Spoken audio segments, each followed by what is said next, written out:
Hi everyone, I hope you all created your journals and remember to record in your journal this time how you felt after making our wonderful creation. Let's head to the craft room. Hi everybody, welcome back to Mixed Media Art Therapy. So you're probably wondering, what is this crazy fool doing now? Well, I told you guys to have a tin, to have a tin can or two ready for the next project, and I wanted to rust mine really quickly. So there's several methods to do it, but I saw this one woman on YouTube and she said first thing you do is burn it in a fireplace or outside in a fire pit if you have one. Don't just start a fire in your house, burn it in a fire. So I thought, well, let me just toss it on the fireplace. And I think what you're burning off is that initial polishy stuff that's on the tin can. And then you're gonna wash the soot off and wash and dry it, and then you're going to sprinkle it with salt and some hydrogen peroxide, like spray it with hydrogen peroxide, then sprinkle it with salt. And just leave it on a tray or a piece of cardboard, and by morning it should be all rusted. So I'm going to replace vinegar for hydrogen peroxide, and we'll see what happens. So let's see. Never cooked cans before, to be honest. Okay, I'm just going to pull this big one out very carefully. So you can see already it's getting all, see all that stuff's burnt off. Kind of cool. So I'm just going to put it right back where it was. Right up there. And let it burn away. Okay, I let my fire burn right down while I was doing other things. And then I picked up the pans with the poker stick and I put them in here. Just, this is where we keep most of our paper for burning and stuff. So I just stick them in that basket. I take them to the bathroom sink, which I will clean out with bleach. I put rubber gloves on. So, look at this one already. Wow. How'd that rust when it's not even rusted yet? Weird. Okay, so I'm just going to start scrubbing these. It says to put it in soapy water. Let me close it. And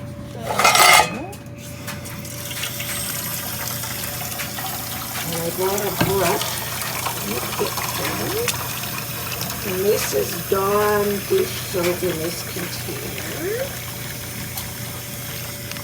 So I'm just going to start scrubbing them up with the brush. As you can see, I'm just doing it with one hand because I'm filming with the other. But you guys get the idea. I've got a rag here. Oh, excuse me, that's what I'm drying off with. So I'll be back after I get all the initial soot off of here. Okay, so I just want to come back and show you that my sink's all cleaned. I just used a little bit of bleach on a cloth and wiped it all out. So now we're going to check on our cans. So I'm back in my craft room. So here's a can, all washed, dried. So you can see the shiny, whatever that surface is that's on tin cans is gone. So it's just a tin can. So the next thing I'm going to do is spray it with some hydrogen peroxide, and then I've got my spray right there. I'm doing it because I want to sit them on this shopping bag just to process, and then sprinkle salt on it. So I sprayed this tin can with hydrogen peroxide, and then I rubbed Himalayan pink salt, because that's the kind of salt I use, into it, and I'm just going to leave it overnight and see what happens. I'll leave it upside down like that on top of this shopping bag. Some of it got on here too. So I'm just going to carry on, and then we'll come back and see what kind of magic we did. Art play is so much fun. So it's literally the next morning, and I just lifted this off the thing. And then you're supposed to just brush off the salts. And it should give you a rusted looking can. And I think it sort of does. How cool is this? Look at my can. Something that should normally take I need to get a brush and really brush it off. But you guys get the idea, right? I'm just going to start brushing all this. Okay, I think they turned out pretty terrifically. And I left some of the bumpiness on them, obviously, for the aging, and doesn't that look cool? And for this craft, we're going to be using them this way. So this is going to be a surface. But what a cool method for rusting a can, hey? I mean, there are several methods out there, but I just thought because my fireplace was going, why not give this a try? And it was easy. And if you put peroxide in a little spray bottle, make sure you label it, because I often forget to. So we did our cans, and they're pretty clean. I mean, there's a few little bits coming off of them. And so I just want to show you, before we get carried away, what we're going to need on this episode. So I want you to go to Pinterest and print off some labels, whatever kind of vintage labels you want. Now, I didn't want mine to be spooky with spiders and, where it says toxic rat venom or anything like that. I didn't want them to be Halloween-y. So I just got old-fashioned castor oil, sweet oil, cinnamon, lemon, Epsom salt, spirit salve, all those kinds of things. Now, when I first saw them, I noticed they're kind of small for the big can, but for this project, they'll be fine. So, so you need those. You're going to need some sort of moss, particularly this type. This is Spanish moss. There's also a reindeer moss, but reindeer moss is more green. You're going to need, this is optional, some cinnamon. Pick it up from the dollar store. And also some, tea lights that are battery operated. They have the battery inside. You guys know how these work. And as I mentioned earlier in the clip, this is our surface. So we're just making a little vintage display. I'm going to put the person's name across this video who inspired me to do this. So go visit her channel, and there's some really cool vintagey things on there. And also the person who recommended burning the cans and how she rusted them. So they're two different people. The first lady shows you how she rusts her cans by painting them, applying like Rust-Oleum paints and getting that faux rust effect, which you can use. And there's many products to do that, and you can do that too. But like I said before, my fireplace was on, so I tossed them in because I just wanted to see what would happen. So I'm going to put my labels away for a second, everything else, and I'm going to bring on one of my tin cans here.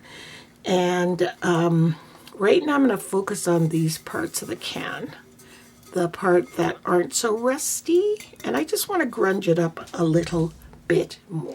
The first thing we're going to do is take some Mod Podge, or in my case, glue mixed with water. Ooh, that light's really bright. And we're going to put it on all the areas that are kind of smooth here. Then we're going to sprinkle cinnamon on them. Cinnamon has that same rusty look, and we're going to let it dry. And then I'm going to do that on all three cans and let them dry, and then I'll be back. So I wanted to quickly show you one tin with cinnamon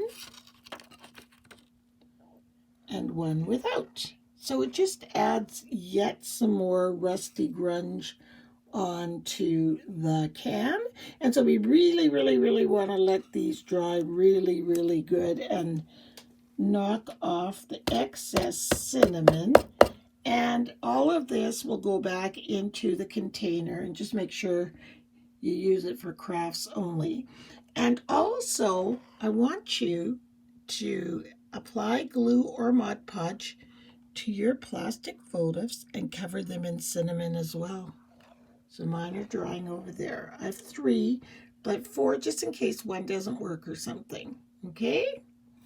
So this little side could have had more cinnamon, but I think I'll just leave it just to give it, some distinct individuality. So you can see you could leave it like this if you wanted to. Totally okay. Hold on.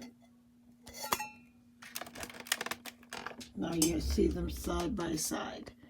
Totally okay to leave it like this, or add the cinnamon to it. It just gives it way more rusty look, and I kind of like it. I thought it looked kind of cool. And then once the candles, they're going to eventually sit on top, but just not by themselves. But they will blend right in, so all you'll see is the light as opposed to the white plastic. So fun, fun, fun, fun. So carry on, people, and make sure you let these dry really, really well. Oh, my little candles are almost dry. Not quite. They're still, yeah, I kind of messed it up there, so I'll have to fix that. Mover. And the next thing we're going to work on is our labels. So I'm just going to grab some scissors, and I think I'll use sherry wine, sweet oil, and I don't know, Epsom salts or rye whiskey, I don't know. Okay, I know I promised you better camera viewing, but I had my Canon right here all set up to shoot, and there's something wrong with the batteries. I don't know. I'm going to leave it overnight tonight and see what happens, but I'm not going to let that stop me. No, siree, Bob. So I took Distress ink, which I filmed, and first I crumpled up the labels that I chose. And then I'm just going to, I crumpled them up, and then I took Distress ink, went all over them. And I might even, you know what, I might use that yellow Distress ink. Yeah, let me grab that one. So instead of yellow, I went with Rusty Hinge, and I just, you can see, just literally wiped it on top. I picked these labels because they're nondescript of any specific holiday, because I want these to kind of stay on my mantle all the time, not just for holidays. I think they're going to look really cool during holiday season, but they don't have to come down if you don't want them to. I'm just taking some water. I love to activate Distress ink when it gets that stained look on it, you know. So I'm going to take my heat emboss gun, and I'm going to dry these up, and then we'll be back to put them on our cinnamon jars. There. Hope that works. Sometimes it does and sometimes it doesn't, you know. Let's see if I see anything happening on here. Not that it matters, because it's grungy. Do you know what I'm saying? And our cinnamon candles are looking really cool. I love that idea. Gets the plastic out of the craft. Do you know what I mean? Okay, so let me give these a good dry. I glued one of the labels on, and remember, this is the top, not the other way. And it looks kind of cool, doesn't it? And I used heavy gloss, extra heavy gel gloss on here. So you can use any kind of gel, Mod Podge glue, whatever, but I know that really works. So it doesn't have to be the really, really thick one. You can use any one that you want. So, yeah. And it gives it, I didn't use it on the whole can because I want to keep that rusty look, but I just used it on the labels. I'm going to go ahead and finish up the rest of these other two cans. So I think the labels look fantastic. I love it. And I measured down, I counted how many little ridges on the can. So I think there was 1, 2, 3, and then I glued them on the fourth so that they would be at the same height. And I did the same one on the big one, even though, oh, it's still kind of at the same height, but it's a different size can. So the next thing we're going to do, we're going to take our Spanish moss, or whatever moss you want to use, and I just took a bunch out of the package and then made a little hole in it. So we could put, yeah, let's use the big can here. So we're going to put it on there. And the reason for the little hole, like a nest, is we're going to stick our candle in there, like that. So you can play around with it. If you want to, you can glue your moss around. If you at some point want to maybe change this part of it with twigs or pine needles or whatever, it'll just sit like that. It doesn't need, oh, my label wasn't dry. It doesn't need to be glued down. So that's entirely your preference. I don't think I'm going to glue mine down. I think I'm going to just leave it. So I'm going to go ahead and get this all done. So here's my little display of the cans. Kind of, I guess I could turn this one around a little bit. I was going to put them at the top up there, and I still might, or on the corner there. I just thought right now this looked kind of cool. So see how simple that is? And look at how pretty. And I love that the candles are painted cinnamon or glued with cinnamon. It just makes them look so pretty. And with the fireplace glowing here and our little display, woohoo to us. So thank you everyone for watching, and remember to stay tuned for the end of the video for lovely breathing meditation. This one's going to be a little bit different, but still only 1 or 2 minutes long.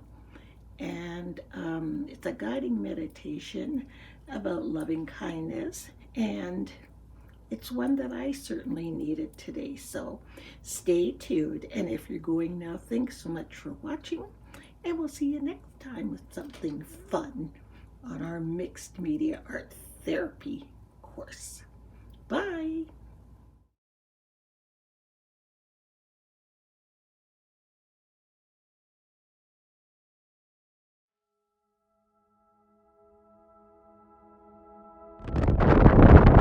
Welcome to the breathing part of our mixed media therapy. Want to put yourself in a really comfortable position, if it's still on your craft chair or wherever you find yourself the most comfortable.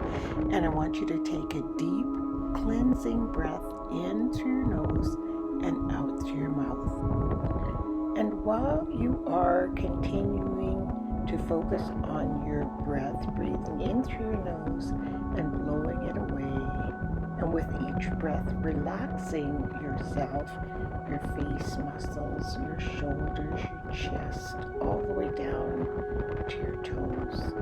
I want you to send loving kindness to someone who's very, very close to you and your family, perhaps your spouse or your children, your parents, your siblings.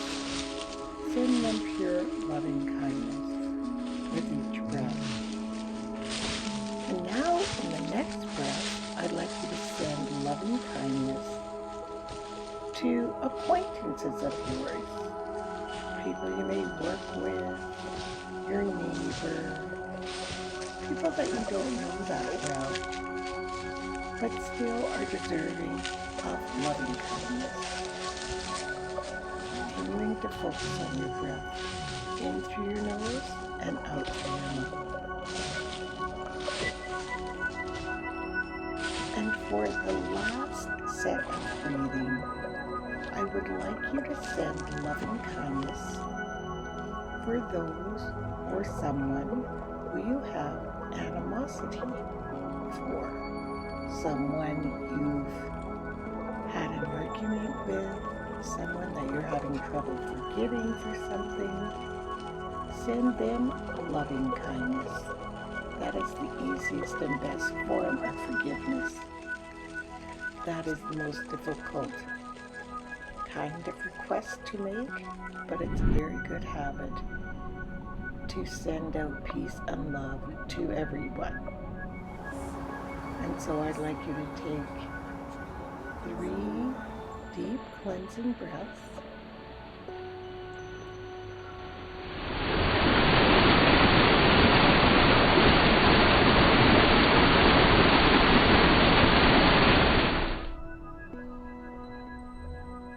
And I'd like to thank you guys for joining me this week, and we'll see you again next time. Bye.